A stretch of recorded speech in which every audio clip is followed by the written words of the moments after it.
Capítulo 4. Esperei até Diomedes desaparecer dentro da sala e Stephanie entrar em uma reunião com a fundação. Então, abri a porta do aquário e dei de cara com Yuri. Eu preciso ver a Alicia. Precisa? Yuri me lançou um olhar de estranheza. Mas eu achei que a terapia tinha sido interrompida. E foi. Preciso ter uma conversa particular com ela, só isso. Sei, entendi. Yuri parecia desconfiar de mim. Bom, a sala de terapia está ocupada. Indira vai atender pacientes o resto da tarde. Ele refletiu por um segundo. A sala de arte-terapia está livre, se não se importar em encontrar Alicia lá. Mas vai ter que ser rápido. Ele não se estendeu, mas eu entendi o que ele queria dizer. Teríamos que ser rápidos, para ninguém perceber e nem nos denunciar a Stephanie. Eu me sentia grato por ter Yuri ao meu lado. Ele claramente era um bom sujeito. E eu me senti culpado por não tê-lo visto com bons olhos quando nos conhecemos. Obrigado, fico grato. Yuri esboçou um sorriso. Vou estar lá com ela daqui 10 minutos. Yuri cumpriu a palavra. 10 minutos depois, Alice e eu estávamos na sala de arte-terapia, sentados frente a frente sobre o assoalho salpicado de tinta. Eu me equilibrava com dificuldade numa banqueta bamba. Alicia parecia perfeitamente calma ao se sentar, como se fosse posar para um retrato ou pintar um quadro. Obrigado. Peguei o diário dela e o coloquei na minha frente. Por ter permitido que eu lesse isso. Significa muito para mim que você tenha confiado algo tão pessoal. Sorri, recebendo a retribuição numa expressão vazia. Os traços de Alice eram fortes e enigmáticos. Eu me perguntava se estava arrependida de ter me entregado o diário. Estaria constrangida de ter se exposto tanto? Depois de uma pausa, prossegui. O diário termina de repente, num suspense. Folheei as últimas páginas em branco. Mais ou menos como a nossa terapia, aqui incompleta e inacabada. Alicia não disse nada. Ficou apenas olhando. Não sei o que pensava, mas com certeza não era isso. Eu achava que o fato de ter me confiado o diário indicava alguma mudança. Representava um convite, uma abertura, uma porta de entrada. E, no entanto, ali estava eu de volta ao ponto de partida, diante de um muro intransponível. De certa forma, eu esperava que depois de você falar comigo indiretamente, por meio dessas páginas, talvez você quisesse dar mais um passo e falar comigo pessoalmente. Nenhuma reação. Acho que você deu isso para mim porque queria se comunicar comigo. E, de fato, você se comunicou. A leitura permitiu que eu entendesse muita coisa sobre você, sua solidão, seu isolamento, seu medo, que a sua situação era muito mais complicada do que eu imaginava no começo. A sua relação com o Dr. West, por exemplo. Olhei de relance para ela ao mencionar Christian. Esperava ver algum tipo de reação. Olhos semicerrados, dentes trincados, alguma coisa, qualquer coisa. Mas não aconteceu nada, nenhuma piscadela. Eu não fazia ideia de que você já conhecia Christian West antes de vir para o Globe. Você se consultou com ele durante vários anos. E é claro que o reconheceu quando ele passou a trabalhar aqui, meses depois da sua chegada. Deve ter sido estranho quando ele não fez menção de reconhecer você. E um pouco revoltante, talvez? Era uma pergunta, mas não houve resposta. Alicia não parecia muito interessada em Christian. Ela desviou o olhar, entediada, decepcionada, como se eu tivesse perdido uma oportunidade, tomado o caminho errado. Ela estava esperando algo de mim, algo que eu não havia apresentado. Mas eu ainda não tinha terminado. Tem mais uma coisa. O diário levanta certas questões que precisam ser respondidas. Certas coisas não fazem sentido, não se encaixam nas informações que eu tenho de outras fontes. E agora você me permitiu ler, e eu me sinto na obrigação de investigar. Espero que entenda. Entreguei o diário a Alicia. Ela pegou e pousou os dedos sobre ele. Ficamos nos encarando por um instante. Eu estou do seu lado, Alicia. Falei por fim. Você sabe disso, não é? Ela não disse nada. Interpretei como um sim. Capítulo 5. Kate estava ficando descuidada. Acho que era inevitável. Depois de tanto tempo sendo infiel, sem nenhuma complicação, ela começava a ficar preguiçosa. Quando voltei para casa, ela estava saindo. Vou dar uma caminhada, disse, calçando os tênis. Não demoro. Bem que eu estou precisando de um pouco de exercício. Quer companhia? Não, eu tenho que praticar minhas falas. Eu posso te ajudar se quiser. Não, Kate balançou a cabeça. É mais fácil sozinha. Eu fico recitando as falas, as que não consigo entender, sabe? Do segundo ato. Dou uma volta no parque, repetindo em voz alta. Você devia ver como as pessoas me olham. Eu tinha que reconhecer que Kate disse tudo isso com total sinceridade, sem desviar os olhos. Uma atriz e tanto. Minha atuação também estava melhorando. Dei um sorriso largo e caloroso. Boa caminhada. E fui atrás de Kate, assim que ela saiu do apartamento. Mantinha uma distância segura, mas ela não olhou para trás nem sequer uma vez. Como eu disse, estava ficando descuidada. Ela andou uns 5 minutos até a entrada do parque. Enquanto se aproximava do portão, um homem apareceu. Ele estava de costas para mim. Não pude ver seu rosto. Cabelos escuros, forte, mais alto que eu. Ela se aproximou e ele a puxou para perto. Os dois começaram a se beijar. Kate sorvia seus lábios com avidez, entregando-se a ele. Era estranho, para dizer o mínimo, vê-la nos braços de outro homem. As mãos deles apalpavam e acariciavam seus seios por cima da roupa. Eu sabia que deveria me esconder. Eu estava exposto. Qualquer um poderia me ver. Se Kate se virasse, com certeza me veria.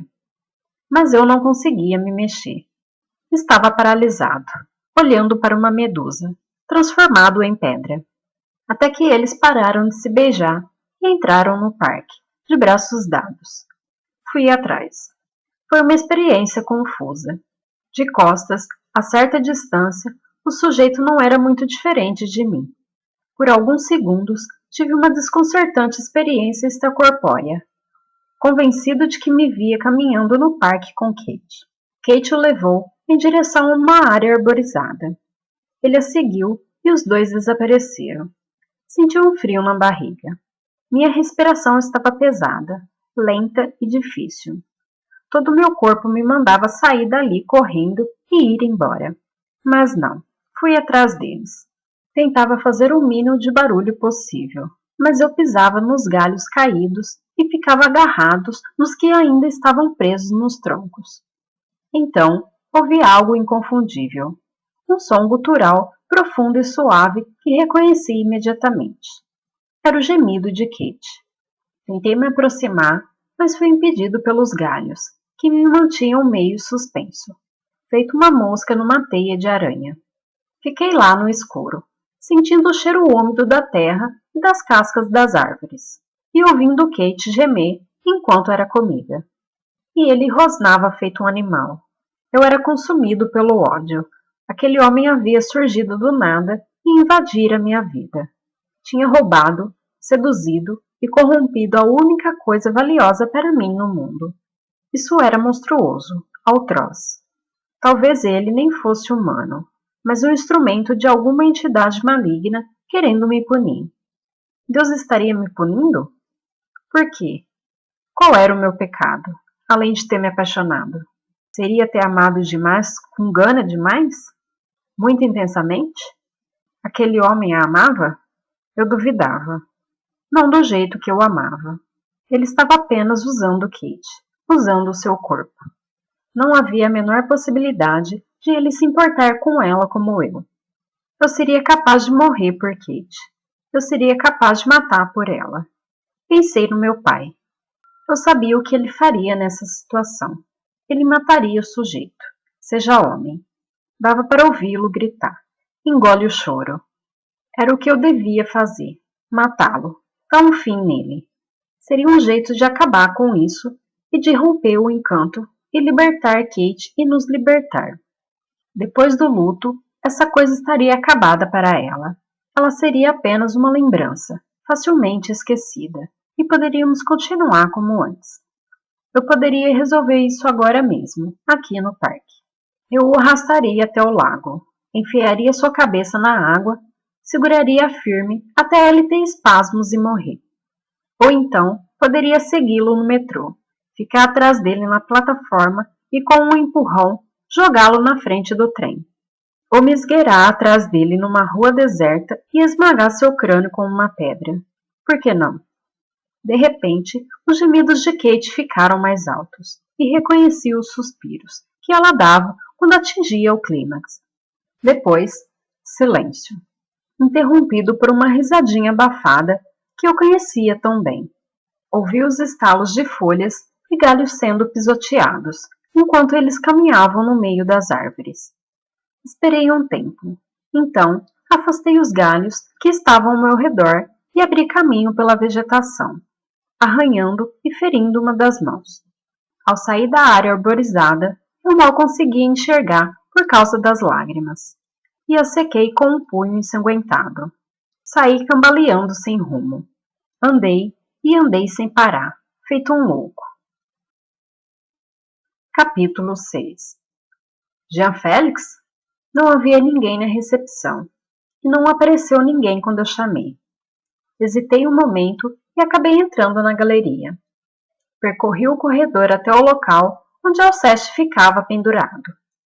Admirei o quadro mais uma vez. Mais uma vez, tentei entendê-lo, de novo sem êxito. Alguma coisa naquela pintura desafiava qualquer interpretação.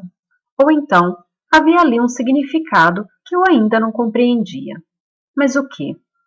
Então, respirei fundo quando notei uma coisa. Atrás de Alicia no escuro, se eu semicerrasse os olhos para focar bem no quadro, dava para ver que as partes mais escuras da sombra se integravam, como um holograma, que passava de 2 dimensões para 3 quando observada de determinado ângulo. E uma forma saltou da escuridão. A figura de um homem. Um homem, escondido lá atrás, observando, espionando Alicia.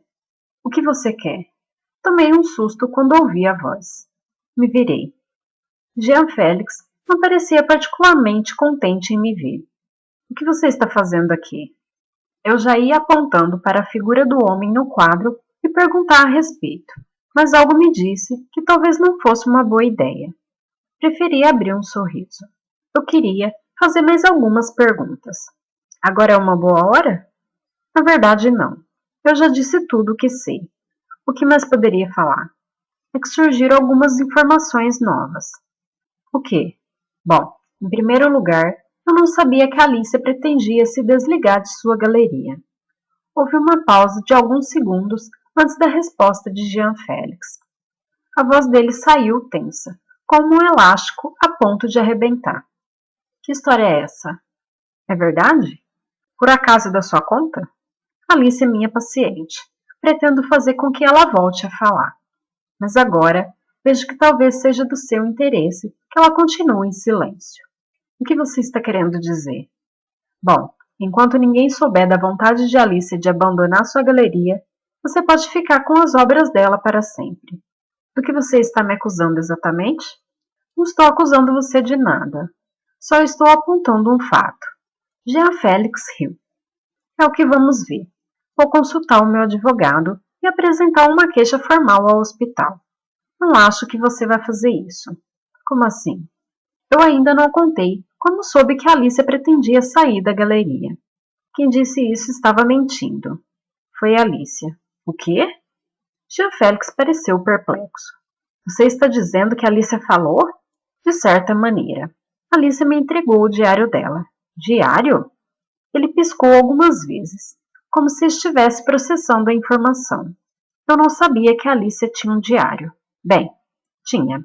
Ela descreveu com alguns detalhes os últimos encontros de vocês dois. Eu não disse mais nada, e nem precisava. Houve um momento de silêncio. Jean Félix se manteve calado. Volto a entrar em contato, avisei. Sorri e fui embora. Ao chegar à rua, me senti um pouco culpado por ter provocado Jean Félix daquela maneira. Mas foi proposital. Eu queria saber o efeito que causaria, como ele reagiria, o que faria. Agora, teria que esperar para ver.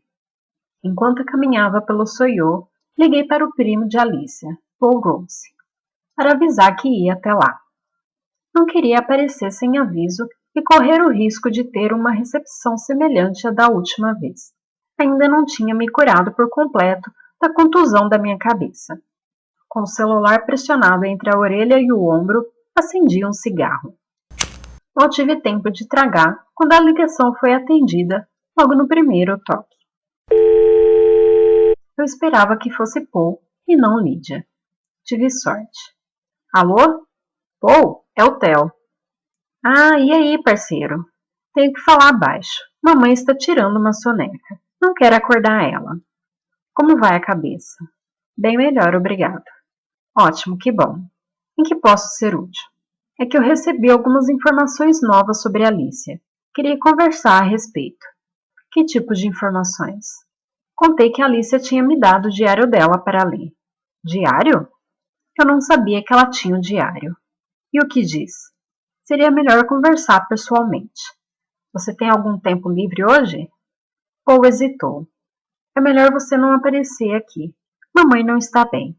Ela não ficou muito feliz com a sua última visita. Deu para perceber. Tem um bar no fim da rua, perto da rotatória. Sim, eu lembro dele. Parece ótimo. A que horas? Por volta das 5? A essa hora, eu consigo dar uma escapulida. Ouvi Lídia gritando no fundo. Ela havia acordado. Agora dá licença. A gente se vê mais tarde. E Paul desligou. Algumas horas depois, eu estava de novo no caminho de Cambridge. No trem, fiz outra ligação. Para Max Berenson. Hesitei um pouco antes de ligar. Ele havia se queixado uma vez a Diomedes e não ficaria feliz em voltar a ouvir a minha voz. Mas eu sabia que não tinha escolha. Quem atendeu foi Tânia. Ela parecia melhor do resfriado, mas dava para perceber a tensão na sua voz quando se deu conta de quem estava falando.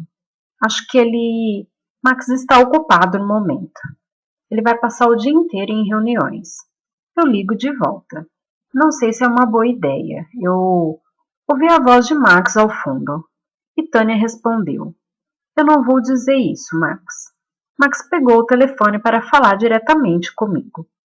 Eu pedi para ela mandar você se fuder. Ah, tá. É muita cara de pau sua ligar de novo. Já me queixei uma vez com o professor Diomedes. Sim, eu sei. Mas surgiram novas informações que dizem respeito diretamente a você. Eu achei que não tinha escolha se não entrar em contato. Que informações? Um diário. Um diário que Alice escreveu nas semanas que antecederam o crime. Houve um silêncio do outro lado da linha. Esperei um pouco. Alice descreve certos detalhes ao seu respeito, Max. Ela comenta que você tinha sentimentos românticos por ela. E fiquei me perguntando. Max desligou. Até então, tudo certo. Ele havia mordido a isca. E agora, eu teria que esperar para ver como seria sua reação. Percebi que tinha certo medo de Max Berenson, exatamente como Tânia. Lembrei da recomendação que ela havia feito aos sussurros, que falasse com Paul, lhe perguntasse algo, mas o quê? Alguma coisa sobre a noite depois do acidente que matou a mãe de Alicia.